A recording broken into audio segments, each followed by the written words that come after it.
Concursul nostru continuă cu o nouă piesă intrată în competiție, tot la secțiunea compoziție. Lucrarea pe care o vom audia în continuare, Valsând în ploaie, a fost compusă de domnul plutonier ajutant principal în rezervă, Marcel Morărescu. Solist, soprana Cristina Ioan,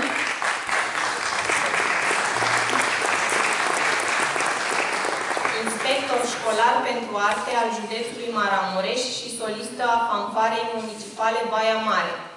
Dirijor, locotenent Gianin Picu. Succes, succes!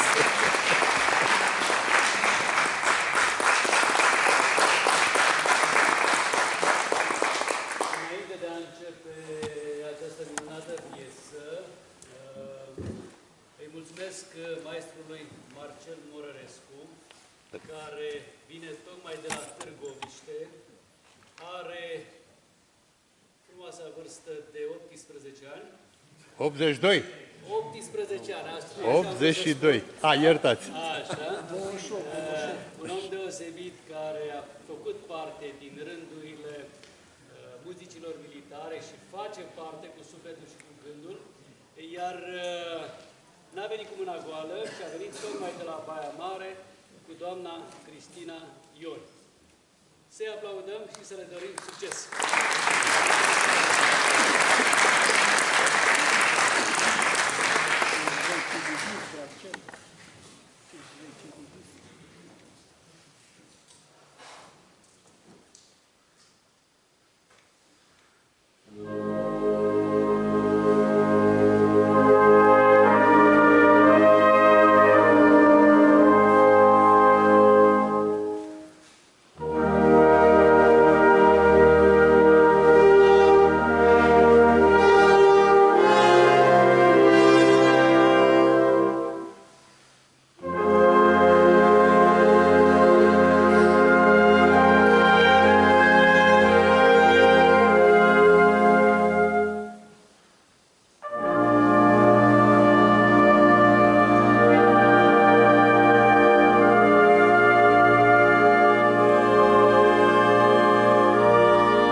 Bravo, bravo, să rămână, bravo.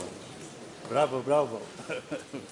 Iată că a sosit momentul audiției unei creații camerale pentru quintet de suflători și